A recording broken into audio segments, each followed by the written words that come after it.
किसी ने क्या खूब कहा है कि अकेले आप दौड़ तो जीत सकते हैं, लेकिन यदि आपको दूर तक जाना है तो आपको सबके साथ में चलना होगा। हमारी सबसे बड़ी कमजोरी यह है कि हम छोड़ देते हैं। सफलता का एक रास्ता है कि एक बार और प्रयास किया जाए। एक छात्र जो कभी नहीं हारा। एक स्कूल का एक छात्र बहुत तेजी से भागता था। वह इतना तेज भागता था कि उसने स्कूल में सभी को दौड़ में पीछे छोड़ रखा था। उसके स्कूल के प्रधानाध्यापक ने यह चीज देख ली। वह बच्चा सच में बहुत तेजी से और बहुत अच्छे से भाग रहा है, इसलिए उसके स्कूल के प्रधानाध्यापक ने सोचा कि इस बच्चे को आगे बढ़ाया जाए। धीरे धीरे वह बच्चा बहुत अलग अलग जगहों पर जाकर दौड़ में भाग लेता और जीता। एक बार उसकी दौड़ एक ऐसे गांव में हुई जहां पर बहुत ज्यादा लोग रहते थे। जब गांव में किसी भी तरह की खेल प्रतियोगिता होती तो सारा गांव इकट्ठा हो जाता। दौड़ देखने के लिए बहुत सारी भीड़ जमा हो गई। प्रतियोगिता में उस गांव के बच्चों ने और उस स्कूल के लड़कों ने भाग लिया था। कुछ देर में दौड़ शुरू होती है और देखते ही देखते वह बच्चा पहले भाग में प्रथम आ जाता है।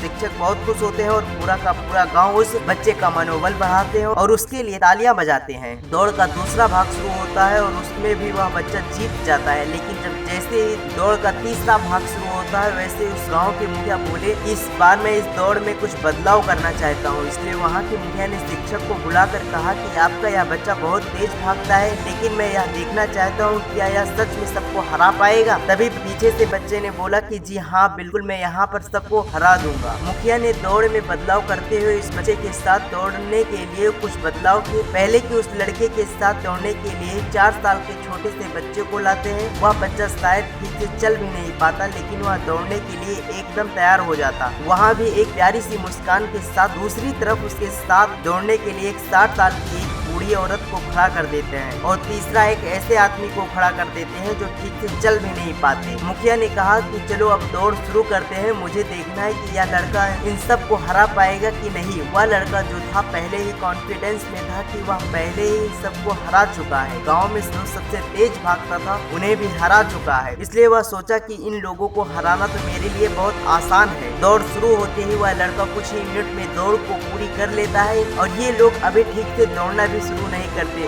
और इस तरह से वह बच्चा दौड़ को जीत लेता है। लेकिन इस बार गांव के एक भी लोगों ने उसके लिए ताली नहीं बजाई। वो लड़का एकदम चौंक जाता है कि मैं तो जीत चुका हूँ, फिर भी मेरे लिए कोई ताली नहीं बजा रहा है और वह मायूस हो जाता है। के टीचर वहाँ उसके पास आते हैं और कहते हैं कि दौड़ दोबारा शुरू करते हैं और उसे समझाते हैं कि अब उसे क्या करना चाहिए। उन्होंने उसे बोला कि अब तुम्हें सबसे आगे नहीं भागना है बल्कि सबके साथ भागना है। ये दौड़ दोबारा शुरू होगी और इस बार तुम्हें सबके साथ जीतना है। तुम जाओ और सबका हाथ पकड़ लो, दौड़ जो साथ में खत्म करना है। वह बच्चा गया और उसका हाथ पकड़ लिया और उन लोगों ने कहा कि अब हम सब साथ में दौड़ेंगे और साथ ही दौड़ जीतेंगे। और सभी लोग ने बिल्कुल ऐसे ही किया। इस प्रकार इस बच्चे के लिए पूरा का पूरा गांव ताली बजा रहा था और उसके लिए उस लड़के की तारीफ कर रहा था और इस तरह से वह बच्चे ने अपने जीवन का सबसे बड़ा रेस जीता। उसे समझ आ गया कि यदि हमें जिंदगी में जीतना है तो सबसे आगे नहीं बल्कि सबको साथ में जीना। हमें इस कहानी से बहुत कुछ सीख मिलती है कि हमें कभी भी ओवर कॉन्फिडेंस में नहीं रहना चाहिए। हमें यह समझना चाहिए कि जीत जो है वो अकेले नहीं बल्कि सबके साथ है। दूसरों की खुशी में खुद की खुशी को ढूंढना बहुत जरूरी है। Thank you.